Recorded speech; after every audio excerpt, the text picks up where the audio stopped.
코로나19로 인하여서 전 세계가 죽음에 대해서 많은 공포를 공포를 생각하고 있습니다. 이때에 지난주에 그와 반대로 세계에서 가장 오래 산 사람에 대한 기네스 시상식이 있었습니다. 여러분은 세계에서 가장 오래 산 사람이 어느 나라 사람일 거라고 생각하십니까? 일본 사람입니다. 일본 사람인데 세계에서 가장 최고령 남자는 와타나베 치테스라고 하는 분이라고 합니다. 올해 그분 나이가 112세라고 합니다. 가장 오래 사셨다는 것이죠. 근데 이분에게 인증서를 이제 기네스 협회에서 주면서 어떻게 이렇게 건강하게 오래 사십니까? 그 오래 산 비결이 무엇입니까? 이렇게 물었다고 그래요. 뭐라고 대답했겠어요? 웃으라. 그래, 웃으라. 인상 쓰지 말고 좀 웃으라. 웃으라. 이게 이분의 건강 비결이라고 합니다.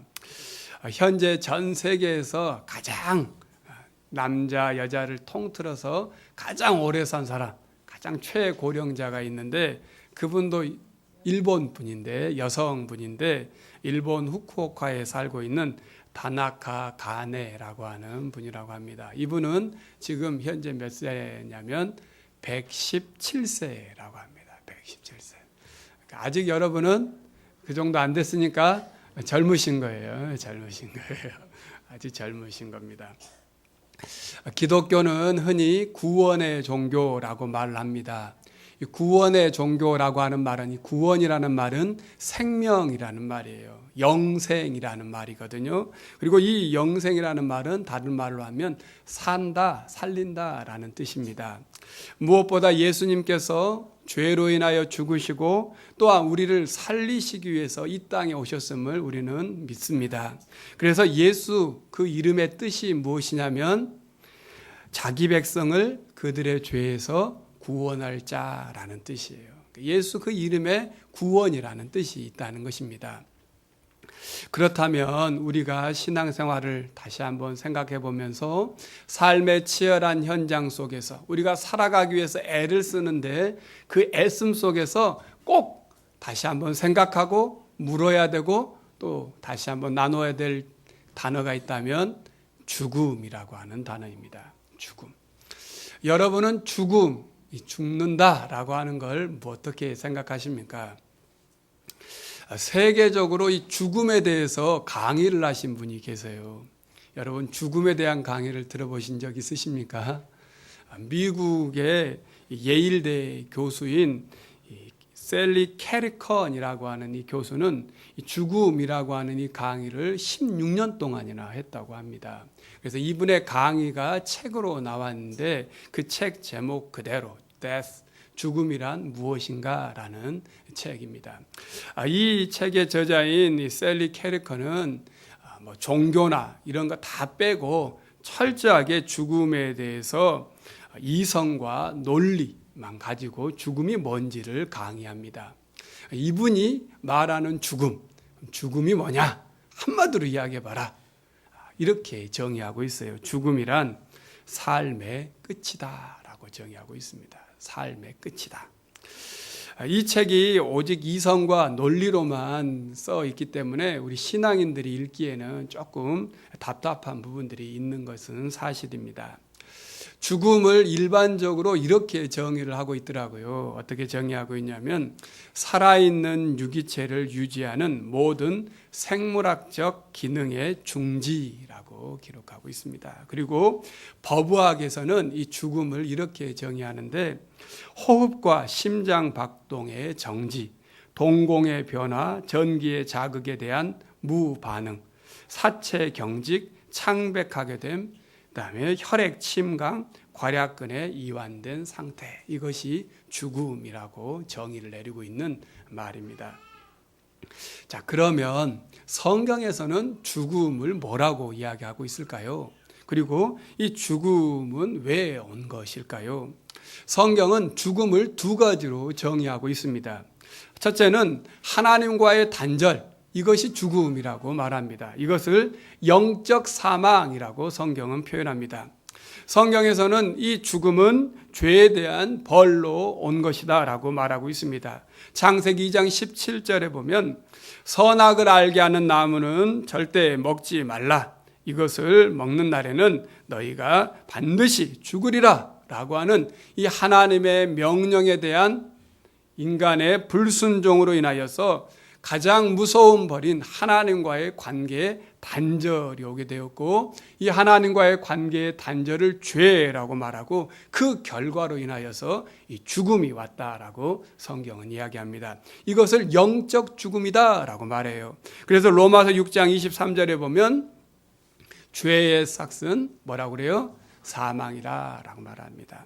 하나님과의 관계의 단절로 인하여서 인간이 지금 나는 살아있다라고 하지만 이미 죽은 거라는 거예요. 왜? 마치 가지가 나무에서 잘려나가서 지금 살아있는 것 같아도 언젠가는 죽는 것이기 때문에 그것은 살아있는 것이 아니라고 하는 것입니다. 우리가 하나님 앞에 하나님과에 떠나 있는 우리들은 지금 살아있는 것 같아도 궁극적으로 죽을 수밖에 없고 죽은 인생이라는 것입니다. 이사야 59장 1절에서 2절에서는 그래서 우리가 하나님을 볼 수도 없는 것, 또 하나님의 뜻을 알 수도 없는 것, 그것이 곧 죽음의 결과라고 말하고 있습니다. 그래서 이사야 59장 1절에서 2절에 보면 여호와의 손이 짧아 구원하지 못하심도 아니요 귀가 둔하여 듣지 못하심도 아니라 오직 너희 죄악이 너희와 너희 하나님 사이를 갈라놓았고 너희 죄가 그의 얼굴을 가리어서 너희에게서 듣지 않으시게 함이니라. 이렇게 말하고 있습니다. 이 죄로 인하여서 단절된 우리 인간의 관계, 모든 삶의 경험은 오늘 우리에게도 끊임없이 있습니다. 굶주림이 있습니다. 그리고 채워도 채워지지 않는 갈급함이 우리에게 있습니다. 물질로 채워도 또 다른 어떤 명예로 채워도 늘 공허한 인간의 마음이 있다는 것입니다. 이것이 죽음이라는 거예요. 그래서 솔로몬은 자기 자신 안에 하나님이 없이는 우리의 모든 인생이 내가 다 해봤다. 먹는 것, 재산, 또 지위 다 누려봤지만 하나님이 없는 그 인간의 공허함은 헛되고 헛되다라고 표현하고 있습니다.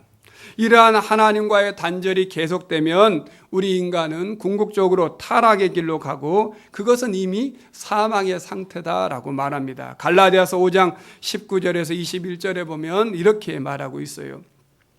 육체의 일은 분명하니 곧 음행과 더러운 것과 호색과 우상 숭배와 주술과 원수 맺는 것과 분쟁과 시기와 분냄과 당 짓는 것과 분열함과 이단과 투기와 술 취함과 방탕함과 또 그와 같은 것들이라. 전에 너희에게 경계한 것 같이 경계하노니 이런 일을 하는 자들은 하나님의 나라를 유업으로 받지 못할 것이요.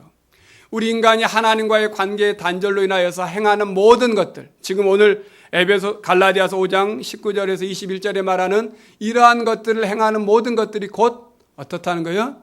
죽음이라는 거예요. 영적 사망의 상태에서 우리 인간들이 행하는 모든 행동이라는 것입니다.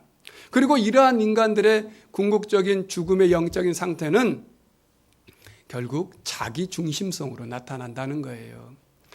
성경은 끊임없이 하나님을 사랑하고 이웃을 사랑하고 그리고 서로 사랑하라 라고 말씀하셨어요. 그런데 우리는 이것을 어떻게 바꿔요?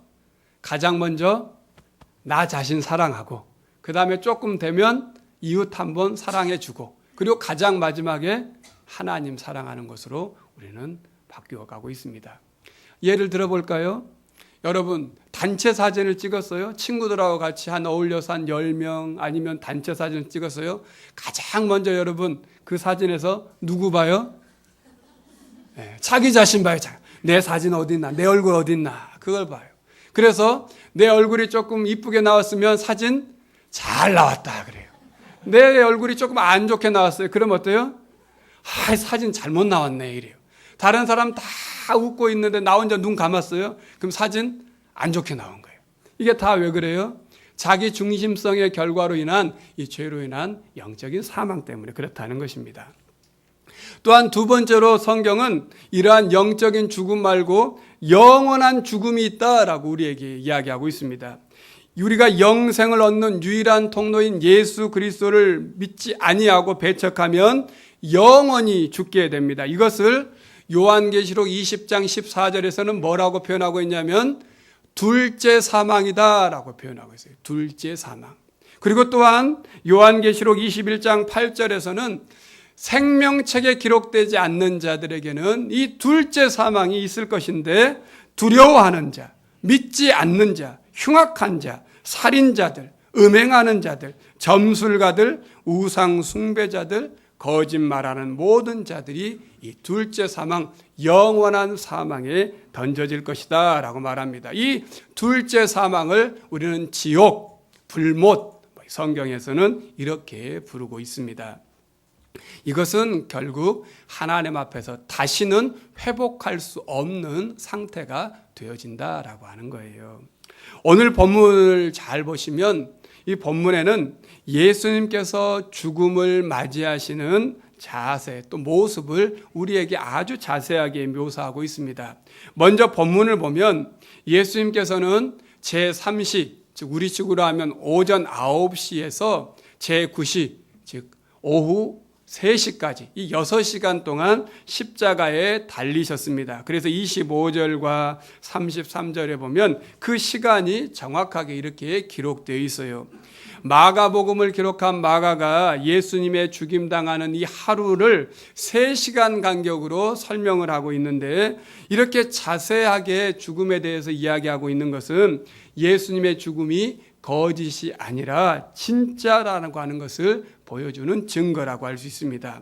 그러면서 마가는 그 가운데 제6시부터 제9시, 즉 낮 12시부터 오후 3시까지 이 가장 밝은 대낮에 오히려 가장 어두워졌다라고 표현을 하면서 인간의 가장 황금교와 같은 시간에 온 땅에 어두움이 임하였으므로 말미암아 예수님의 죽음은 그냥 늙어서 죽고 그냥 힘이 없어서 죽는 그런 죽음이 아니라 하나님께서 예정하시고 계획하시고 이미 또한 하나님께서 말씀하시는 그 말씀에 따라서 죽음이 왔음을 분명하게 보여주는 표라고 하는 것을 보여줍니다.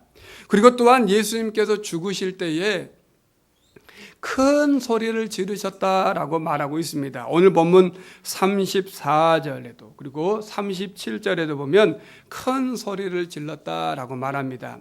그리고 마가는 엘리 엘리 라마 사박다니라고 하는 이 외침을 예수님께서 하셨다라고 기록하고 있습니다.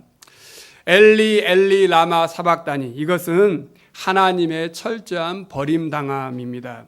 하나님으로부터 되어서 오는 이 죽음에 대한 철저한 버림받음에 대한 고백을 함으로써 자신은 죄가 없음에도 불구하고 모든 죄를 짊어지신 죄인과 같이 이 죄에 대한 형벌을 대신 지고 이 죽음이라고 하는 이 사망이 얼마나 고통스러운지를 경험하고 있는 모습이라고 할 수 있습니다. 존 스토트 목사님은 이 부분에 예수님의 이 절규를, 이 외침을 우리의 죄가 그리스도를 지옥으로 보냈다라고 표현하고 있습니다. 어떤 주석가에 보니까 이 고백을 이렇게 설명을 하고 있더라고요. 이렇게 나를 버리시면서까지 저 악한 사람들을 구원하려 하십니까? 이것이 진정 아버지의 뜻입니까? 그러면 제가 기꺼이 순종하겠습니다. 이것이 예수님께서 엘리 엘리 라마 사박다니라고 하는 이 큰 외침에서 일어난 고백이라고 합니다.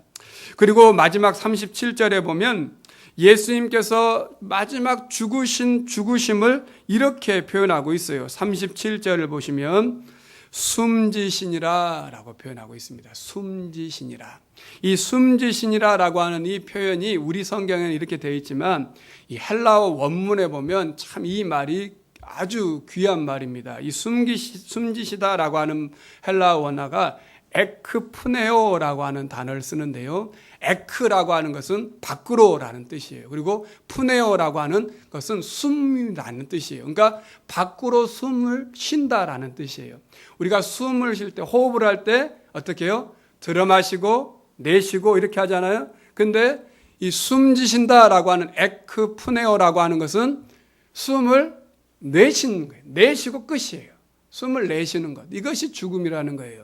근데 이것은 창세기에 보면 하나님께서 인간을 창조하시고 흙으로 인간을 창조하시고 그 코에 어떻게 하셨냐면 숨을 들어 넣어 주셨어요.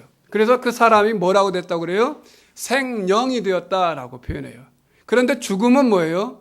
그 호흡이 이제 에크푸네오, 밖으로 나감으로 말미암아서 더 이상 숨을 들어 마실 수가 없는 그것이 죽음이라는 거예요. 이것을 오늘 우리 성경에는 숨지시다라고 표현하고 있습니다. 예수님께서 죽으신 이 죽으신 에크푸네오, 입 밖으로 나의 호흡이 나가자 죽게 되었음을 오늘 우리에게 말합니다. 이렇게 예수님께서 죽으실 때에 성전에서 성소에서 휘장이 찢어졌습니다. 휘장이 찢어졌는데 그 성소에서 휘장이 위로부터 아래까지 찢어졌다라고 38절에 말합니다. 이 휘장은 청색, 자색, 홍색 실과 가느게 꼰 배실로 길이가 4.5m, 너비가 4.5m 되고 두께도 약 3cm가 넘는 굉장히 두꺼운 커튼입니다. 이것을 사람이 찢는다고 해도 찢을 수가 없는 거예요. 근데 그것이 찢어짐으로 말미암아 하나님과 인간의 구별된 이 성소와 지성소를 다시 하나 되게 하신, 마침내 화목하게 하신 죽음이었음을 우리에게 말하고 있습니다. 바울은 이것을 에베소서 2장 14절에서 16절에서 그는 우리의 화평이신지라 둘로 하나를 만드사 원수된 것 곧 중간에 막힌 담을 그의 육신으로 허셨다라고 표현하고 있습니다. 그리고 마지막 39절에 보면 이 예수님의 죽으신 모습을 보고 당시 이방인이었던 백부장이 이 예수님을 이렇게 고백합니다. 이 사람은 진실로 하나님의 아들이었도다. 이 백부장 로마인의 고백을 통하여서 예수님의 죽으심을 통하여서 누구든지 이 예수를 믿는 자는 구원을 얻었고 생명을 얻었다라고 하는 것을 이 백부장의 고백을 통해서 우리에게 보여주고 있는 것입니다. 이것이 복음이에요. 예수가 그리스도이시고 예수가 하나님의 아들이십니다라고 하는 고백이 우리에게 주어질 때에 진정한 하나님과 우리와의 화평이 이루어진다는 것입니다. 자, 그렇다면 이제 우리는 이 죽음을 어떻게 바라보아야 하겠습니까? 죽음에 대한 정의는 모두 다 끝이라고 하는 것으로 결론 맺습니다. 시간적으로 우리는 모두 다 이 죽음을 맞이하게 됩니다. 장례를 치르는데 가보면 항상 하는 말이 있어요.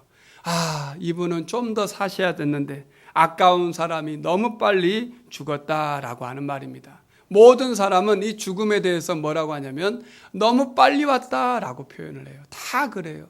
그분이 어떻게 살았던지 간에. 그래서 우리는 항상 이 죽음을 준비하고 살아야 합니다. 예수님은 자신의 죽음을 미리 준비하고 사셨습니다. 예수님은 자신의 가장 젊은, 인생의 가장 젊은 이 낮 12시부터 오후 3시이라고 하는 이 가장 귀한 시간을 하나님 앞에 내어드렸어요. 그것이 자기가 죽음이 올 거라고 이미 알고 계셨거든요. 그래서 자신의 마지막 숨을 내쉬는 에크푸네오를 항상 준비하며 사셨다라고 하는 것입니다. 그러므로 우리도 이 죽음을 준비하고 살아야 해요. 주님 만날 날을 기다리며 살아야 한다는 것입니다. 아모스서 4장 12절에 보면 이렇게 우리에게 말합니다. 이스라엘아, 내 하나님 만나기를 준비하라. 이렇게 말하고 있습니다. 하나님을 만날 날을 어떻게 하라고요? 준비하라는 것입니다. 자, 그러면 어떻게 우리 성도님들은 이 죽음을 준비하며 살아야 하겠습니까? 성경은 결코 죽음을 끝이라고 말하지 않습니다. 오늘 이방인 백부장의 고백처럼 이 사람은 진실로 하나님의 아들이었다라고 믿는 이 예수님을 믿는 믿음으로 우리는 영원한 생명을 얻었고 그리고 죽음을 통과했습니다. 그리스도인에게서는 이 죽음은 공포의 대상이 아니라 변화의 시작일 뿐이라는 것을 꼭 기억해야 하겠습니다. 이 사실을 고린도후서 5장 1절에서 3절에 바울은 아주 우리에게 중요하게 가르쳐주고 있어요. 우리 고린도후서 5장 1절에서 3절 말씀을 가로로 되어 있는 건 빼고 있는 그대로 한번 같이 한번 읽어보겠습니다. 만일 땅에 있는 우리의 장막집이 무너지면 하나님께서 지으신 집 곧 손으로 지은 것이 아니요 하늘에 있는 영원한 집이 우리에게 있는 줄 아느니라. 참으로 우리가 여기 있어 탄식하며 하늘로부터 오는 우리 처소로 덧입기를 간절히 사모하노라. 이렇게 입음은 우리가 벗은 자들로 발견되지 않으려 함이라. 아멘. 우리의 장막, 우리의 육신이 무너지면, 죽으면 영원한 하나님께서 지으신 집, 그 집이 우리에게 덧입혀진다라고 바울은 고백하고 있습니다. 이 죽음을 우리가 다시 한번 기억한다면, 이 죽음을 우리가 생각한다면 이제 우리는 오늘을 어떻게 살 것인지를 다시 한번 기억해야 합니다. 여러분, 오늘로 여러분은 어떻게 사시겠습니까? 저는 두 가지를 이야기하고 싶은데요. 먼저 조심스럽게 살아가야 합니다. 우리는 어린 시절부터 항상 듣는 말이 있습니다. 그게 뭐냐면 조심해라는 겁니다. 조심해. 어렸을 때는 뭐예요? 차 조심해. 또 뭐 좀 크면 사람 조심해라고 해요. 또 좀 더 크면 어때요? 돈 조심해라. 그리고 좀 더 크면 몸 조심해라고 말해요. 우리 조심해라고 하는 말을 가장 많이 써요. 조심해, 조심해. 그러면 신앙인들에게 있어서 꼭 믿음의 성도들에게 꼭 해야 주고 싶은 말은 우리의 힘이 약해지고 우리가 점점 쇠약해지고 또 무엇보다도 우리의 삶의 신앙을 유혹하는 많은 삶 속에서 우리가 진짜 조심해야 될 것은 신앙을 잃어버리지 않도록 조심해야 한다는 것입니다. 이것이 중요합니다. 죽음 앞에서 신앙이 흔들릴 때가 있습니다. 믿음이 흔들릴 때가 있습니다. 우리도 이 죽음의 공포 앞에서 우리의 믿음과 신앙을 놓아버릴 때가 있다는 거예요. 절대 그래서는 안 됩니다. 죽음 앞에서 우리의 신앙이 흔들리고 믿음이 연약해질 때에 꼭 우리가 붙잡아야 될 말씀이 있어요. 그 말씀이 요한계시록 21장 1절에서 7절 말씀이에요. 우리 성도님들이 이 죽음에 대해서 여러분의 마음 가운데 두려움이 생길 때마다 이 말씀을 꼭 읽어보시길 바랍니다. 요한계시록 21장 1절에서 7절 말씀 우리 같이 한번 읽어보겠습니다. 또 내가 새 하늘과 새 땅을 보니 처음 하늘과 처음 땅이 없어졌고 바다도 다시 있지 않더라. 또 내가 보매 거룩한 성 새 예루살렘이 하나님께로부터 하늘에서 내려오니 그 준비한 것이 신부가 남편을 위하여 단장한 것 같더라. 내가 들으니 보좌에서 큰 음성이 나서 이르되 보라 하나님의 장막이 사람들과 함께 있음에 하나님이 그들과 함께 계시리니 그들은 하나님의 백성이 되고 하나님은 친히 그들과 함께 계셔서 모든 눈물을 그 눈에서 닦아주시니 다시는 사망이 없고 애통하는 것이나 곡하는 것이나 아픈 것이 다시 있지 아니하리니 처음 것들이 다 지나갔음이러라. 보좌에 앉으신 이가 이르시되 보라 내가 만물을 새롭게 하노라 하시고 또 이르시되 이 말은 신실하고 참되니 기록하라 하시고 또 내게 말씀하시되 이루었도다. 나는 알파와 오메가요 처음과 마지막이라. 내가 생명수 샘물을 목마른 자에게 값없이 주리니 이기는 자는 이것들을 상속으로 받으리라. 나는 그의 하나님이 되고 그는 내 아들이 되리라. 아멘. 이기는 자, 이것을 저는 다른 말로 말하면 조심한 자라고 표현하고 있습니다. 조심해야 합니다. 신앙을 끝까지 지키도록 조심해야 해요. 그런데 오늘 분명하게 약속하고 있어요. 4절에도 말은 모든 눈물을 그 눈에서 닦아주시고 다시는 사망이 없고 애통하는 것이나 곡하는 것이나 아픈 것이 다시 있지 않는 영원한 생명이 우리에게 있음을 분명히 성경은 우리에게 약속하고 있습니다. 우리도 모두 다 조심하지 않으면 예기치 못한 일들로 또 우리도 모르는 사이에 이 신앙을 잃어버릴 수 있습니다. 이것은 죽음보다 더 무서운 영원한 사망이라는 사실을 잊지 않아야 하겠습니다. 또한 우리가 이 죽음을 보고 이제 우리가 오늘을 살아가는 자들로서 무엇보다도 죽음을 준비하는 우리들이 화목하게 하는 삶을 살아가야 한다는 사실입니다. 예수님께서 죽으실 때에 성소의 휘장이 위로부터 아래로 찢어졌습니다. 이는 하나님과 우리와의 막힌 담을 허신 것입니다. 고린도후서 5장 18절에서 19절에서는 이 본문을 이렇게 바울은 해석했습니다. 모든 것이 하나님께로서 났으니 그가 그리스도로 말미암아 우리를 자기와 화목하게 하시고 또 우리에게 화목하게 하는 직분을 주셨으니 곧 하나님께서 그리스도 안에 계시사 세상을 자기와 화목하게 하시며 그들의 죄를 그들에게 돌리지 아니하시고 화목하게 하는 말씀을 우리에게 부탁하셨느니라 라고 말하고 있습니다. 그러므로 우리는 화목하게 하는 자로서 우리가 살아가고 있음을 잊지 않아야 합니다. 우리가 죽기 전에 또 우리가 죽음을 맞이하기 전에 우리가 살아가는 삶의 자리에서 이 화목을 이루기 위해서는 반드시 해야 할 것이 있는데 그것은 타이밍을 잘 알아야 한다는 것입니다. 용서에도 타이밍이 있고 화해에도 타이밍이 필요합니다. 그리고 사랑에도 타이밍이 있습니다. 톨스토이가 쓴 단편 소설인 세 가지 질문이라고 하는 이 책에 보면 이 이야기를 아주 잘하고 있죠. 뭐라고 합니까? 세상에서 가장 중요한 순간은 바로 지금이고 세상에서 가장 중요한 사람은 지금 함께하고 있는 사람이고 세상에서 가장 중요한 일은 지금 함께하고 있는 그 사람에게 착한 일을 행하는 것이라고 말하고 있습니다.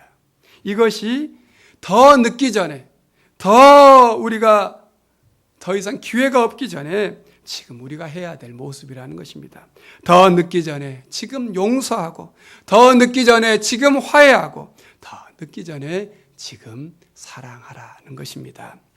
말기암 환자들이 마지막으로 자신의 생명을 놓아놓는 그리고 또 말기암 환자들을 치료하는 곳이 있습니다. 이것이 용인 샘물 호스피스 병원이라고 하는 곳입니다. 이것은 기독교에서 만든 곳인데 30년 정도 되었어요. 그런데 말기암 환자들만 오셔서 이제 자기의 죽음을 준비하고 있는 곳입니다. 이 말기암 환자들을 만나는 그 목사님이 계시는데 그 목사님이 지금까지 30여 년 동안 이곳에 오셔서 사람들이 죽기 전에 마지막으로 후회하는 것들이 있대요. 후회하는 그걸 세 가지로 요약을 했는데 첫 번째로는 좀 더 참을 걸. 내가 그때 좀 더 참을 걸. 두 번째로는 좀 더 즐길 걸. 좀 더 즐겼으면 좋을 텐데. 세 번째로는 좀 더 베풀고 살 걸. 그러지 못해서 늘 아쉽다라고 이야기한다는 거예요. 좀 더 참을 걸. 좀 더 즐길 걸. 좀 더 베풀고 살 걸. 이것이 말기암 환자들이 마지막으로 소망하는 소망이었다는 것입니다. 성도 여러분, 오늘 말씀을 통해 우리는 모두 다 죽을 운명이라는 사실을 잊지 않아야 하겠습니다. 우리에게도 반드시 인생에 끝이 있다는 것, 날마다 인식하며 사는 것이 지혜입니다. 죽음은 믿지 않는 자들에게는 두려움이지만 믿음의 성도들에게는 영원히 주님을 만나는 복된 시간입니다. 우리의 마지막 숨이 에크프네오, 마지막 호흡이 나갈 때 그때를 준비하며 오늘을 살아가야 하겠습니다. 죽음을 두려워하지 말고 끝까지 믿음을 지킴으로 더욱 화목한 삶을 누리며 살아가는 우리 성도님들이 되시길 바랍니다. 기도하겠습니다. 사랑의 주님, 오늘 말씀을 통하여 예수님의 죽으심을 통해 우리의 죽음을 다시 보게 하여 주시니 감사드립니다. 우리를 위해 죽으신 예수 그리스도를 믿음으로 우리는 죽음이 주님을 만나는 기쁨이요 영광의 시간이 됨을 확인하였습니다. 이제 언제 우리가 주님 앞에 설지 알 수 없으나 매일매일 주님께서 화목하라 명하신 그 사명